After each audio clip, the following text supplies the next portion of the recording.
Welcome to the Charleston Marketing Podcast, brought to you by the Charleston AMA and broadcasting from our friends at Charleston Media Solutions Studios. Thanks to our awesome sponsors at CMS, we get to chat with the cool folks making waves in Charleston. From business and art to hospitality and tech, these movers and shakers choose to call the Lowcountry home. They live here, work here, and make a difference here. So what's their story? Let's find out together. Today, Mike, we are with Carter Kennedy, a good friend of mine who has been a stalwart supporter of Dig South Tech Summit and Charleston Tech Week last year. Has a phenomenal company we're going to talk about in a minute. I'm going to let him tee that up. And he moved here from Chicago, 6-7 years ago, Carter? How long has it been at this point? 5 years this March. 5 years this March. I love it. The 5-year anniversary is coming up. So, Mike, do you want me to just tee this up and have Carter tell us a little bit about himself and Soloinsight? I like it. Well, we can welcome everybody to the Silicon Harbor Hot Takes with Stanfield Gray, brought to you by Dig South. Thanks for the proper setup there, Mike. Right? Yeah. So here we are in January, Dig South Tech Summit and Charleston Tech Week coming up June 8th through the 12th, and we decided to have fun with Silicon Harbor Hot Take with Stanfield Gray. So the idea here really is to showcase thought leaders, executives, experts, investors, all the ingredients, all the people that make a flourishing tech ecosystem happen and support that. And so here we are with Carter Kennedy, who is one of the pillars of that community. Say hello, Carter, and tell us a little bit about yourself. Hello, everyone. It's a pleasure to be here. My name's Carter Kennedy. I'm the CEO of Soloinsight. Soloinsight is a identity governance company, and what we do is we take visitors, contractors, vendors, employees, and tenants. We match them with credentials so that we can give them access to different buildings and different opportunities in those buildings. Match that with 154 different integrations, and then push that through a compliance stack. We're right now actually managing over 100 different clients in commercial real estate, in manufacturing and oil and gas, as well as in healthcare and pharma. So we've actually grown by more than 2.5 times since we've been in Charleston, and we're profitable. And we're having a very good run right now. Let's go! Congratulations. That sounds like a lot. You just put a lot into a small time frame here. Can you elaborate a little bit more? Give us a case study, if you will. Yeah, it's kind of simple. Let's say you have a visitor that was coming into a commercial real estate building, like a Class A multi-tenant, like Willis Tower in Chicago.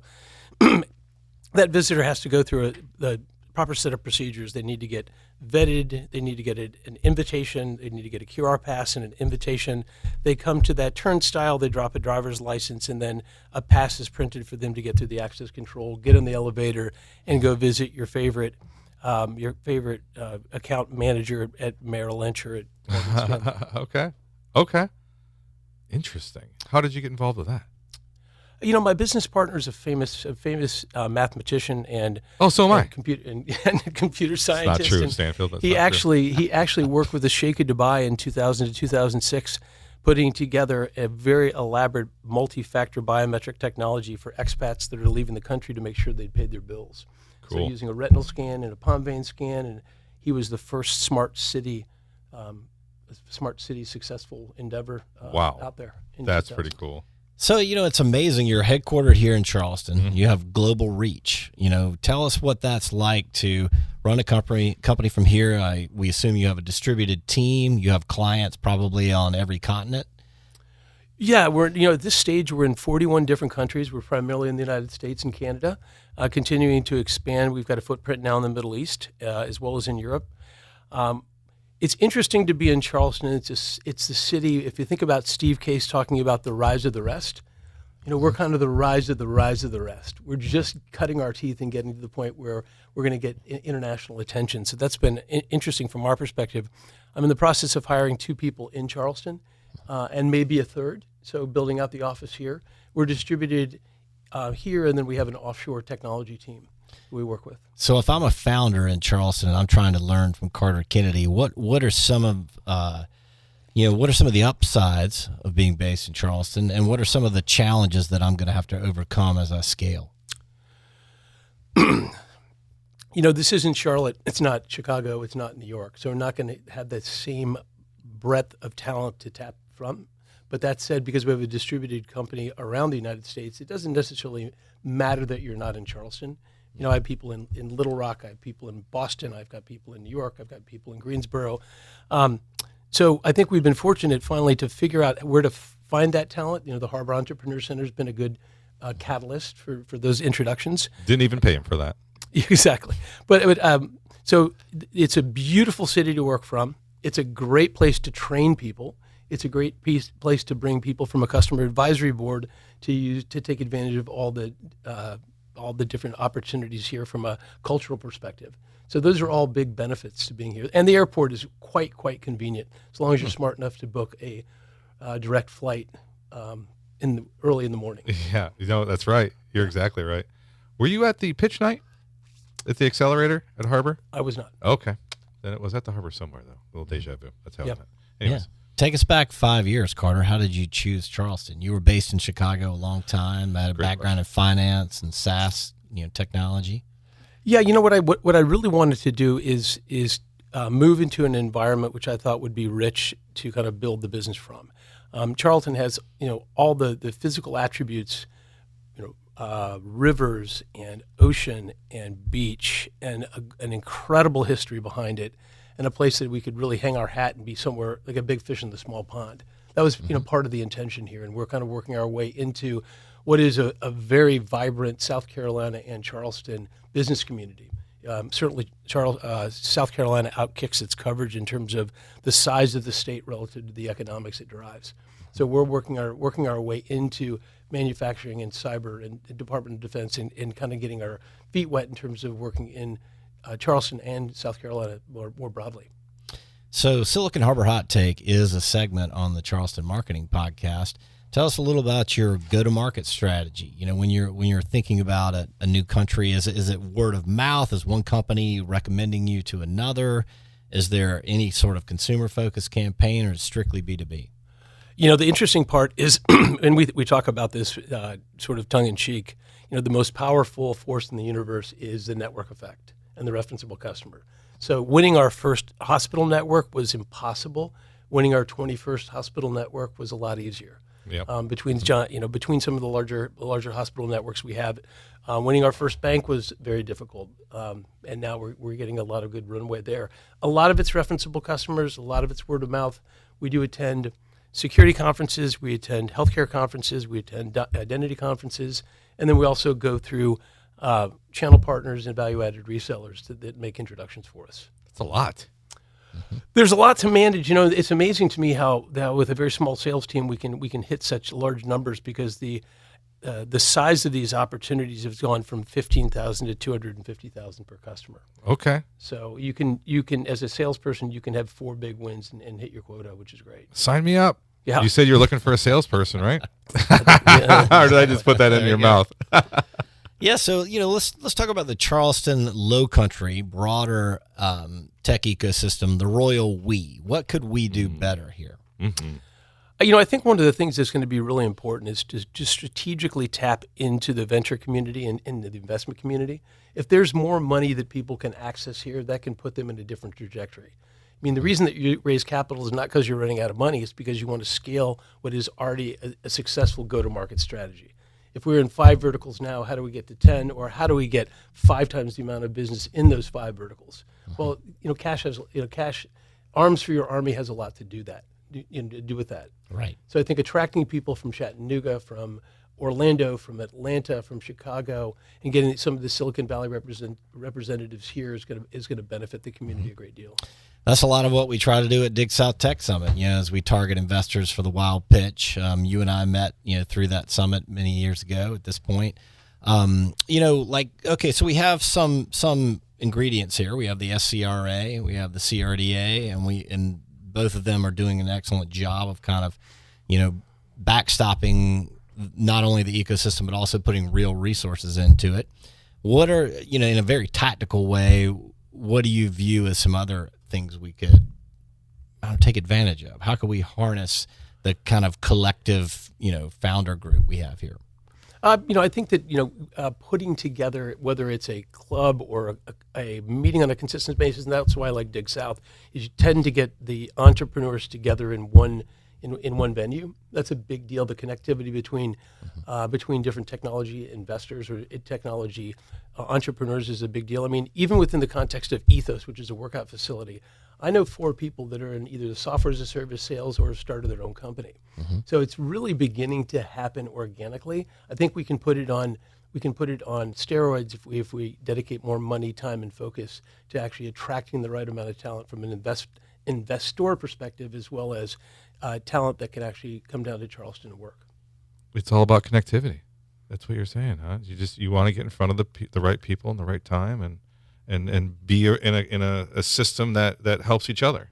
Yeah, and I think if we can we look at some of the success that Blackbaud had and some of the other technology firms, sure. we need some more of those technology successes. Aren't you a future Blackbaud? They got nothing on you. Well, Carter? we need our first $1 billion company to come out of Charleston. Yeah, it's going to happen. So that's that sort of success breeds additional success. And then the derivatives of that, if you think about what Blackbaud and some of the other successes with the trading companies that have been here, the derivative successes were taking those entrepreneurs and those leaders within the context of those companies, and they're starting their own companies. So it feeds upon itself. It's an internal network effect. Yeah, you get the virtuous circle there of founders putting back into the community and elevating it. Well, putting on your, looking into the crystal ball, let's say 5 years from now, possibly 10, what is the promise of the Charleston tech ecosystem? Where do you think if things fell into place and went in the right direction, what does it look like? I think we'd become the rise of the rest as opposed to the rise of the rise of the rest. I think we can stake our claim to, as we begin to add technology companies here, software as a service company, B2B software as a service companies, as we add that talent, it actually attracts more talent. Obviously, we have the Citadel here, College of Charleston, Clemson's not too far away. I mean, actually accessing those folks and making sure they come here to start working for technology companies is a big deal. So we just got to organically continue to feed the beast. Sure, and keep that momentum going. I would suggest even down on the high school level as well, and keep mentoring as much as we can, Speaking of the beast, let's talk about artificial intelligence for a second. Yeah. What kind of an impact is AI having on your company, but also, for a founder now who maybe doesn't have a technical founder, but they have some skills, they can use AI to maybe rapid prototype. Do you see that as, replacing people, augmenting people? Do you see it as the future of how everything is going to be, regardless of our opinion of that? It's just here. Yeah, I think it's an evolution. We'll see what takes place. It's going to happen. It's going to happen much more rapidly than people think it's going to happen. From our perspective, we're focused on 3 outcomes. One outcome is to take our business processes and enhance them and make them more efficient. The second is to take our current product set and add AI to it, so it's also more attractive, and customers are willing to pay more for it. And then the third piece is their direct AI tactical and strategic products that we can bring to market, which are already in demand from what is 100-person or 100-company portfolio of clients, including some. We have 14 Fortune 100 companies that are our clients. We sell simplicity around complexity, so we make the complex simple. Nice. But AI is unique, exquisitely good at scraping larger databases and coming up with different anomalies that you can look at from a data perspective. For sure. So that to me is the most compelling piece. But shrinking our implementation time, making that all those different pieces more effective and more efficient, it's going to drive a lot of ROI to our customers and a lot of ROI to our company. Yeah. So I'm looking as we move along this path. I think it should be embraced wholeheartedly without fear. It's definitely a tool. It's a tool. It's a complement. Yeah. Well, there are 2 questions I love to ask all of our guests toward the end of the segment. Oh, this is the end? No, it's not the end. Oh. I said toward the end. Well, Okay. Mike's trying to make us wrap up here. Hi, Emily. Hi. Nice to meet you. Yeah, so the first is, Carter, what can you and or Soloinsight offer the community here specifically? What's something you like to say, hey, if you need advice, or if you're looking for a company that does X, or just, it could be in a more, vague way, just something you like to offer to Charleston. So what I'd like to offer to Charleston is the ability to get a job with Soloinsight. And so now that we've begun to hire people, I think that will feed upon itself.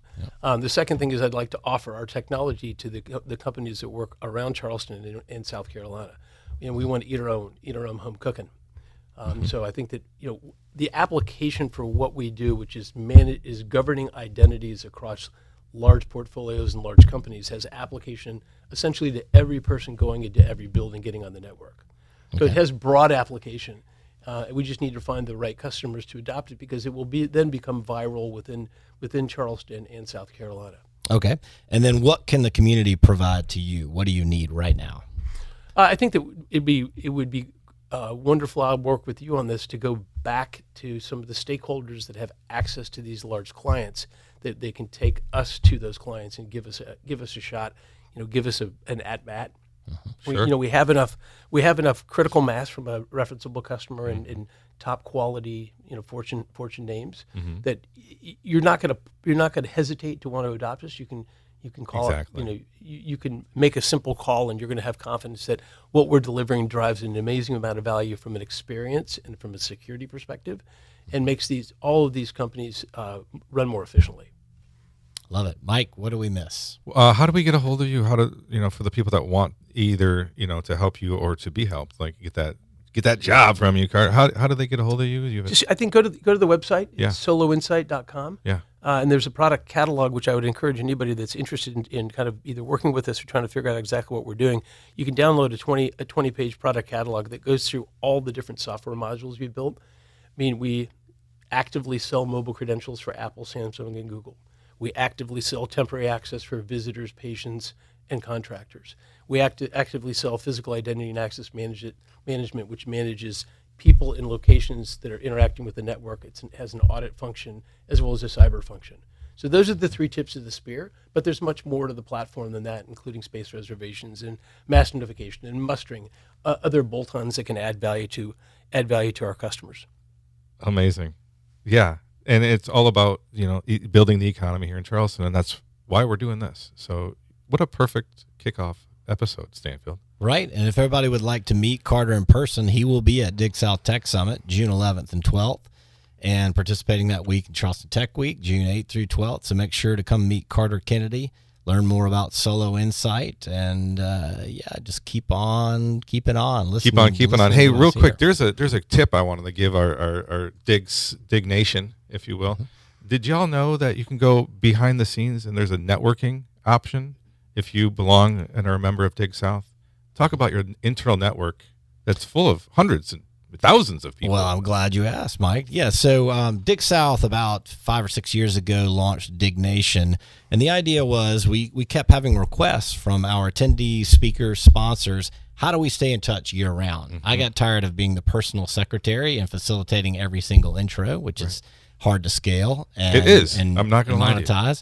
And so we built a member platform around that called Dignation. So you can go to dignation.co. The beauty of it is if you buy a ticket or badge to Dig South Tech Summit, you're automatically a member.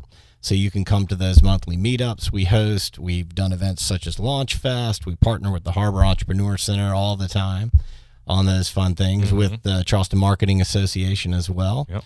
So, join dignation.co, grab a badge. Early bird tickets are on sale at digsummit.com. That's digsummit.com. And say hi to me, Stanfield Gray. We'll be in touch. Yes, it's a great community event, folks. Definitely want to be a part of it. Carter, thank you so much for your time. My pleasure. Thanks so much for the time as well. Really appreciate you sharing. Stanfield, good first episode, boss. Thank you, Mike. Thanks, Carter. Thank you so much.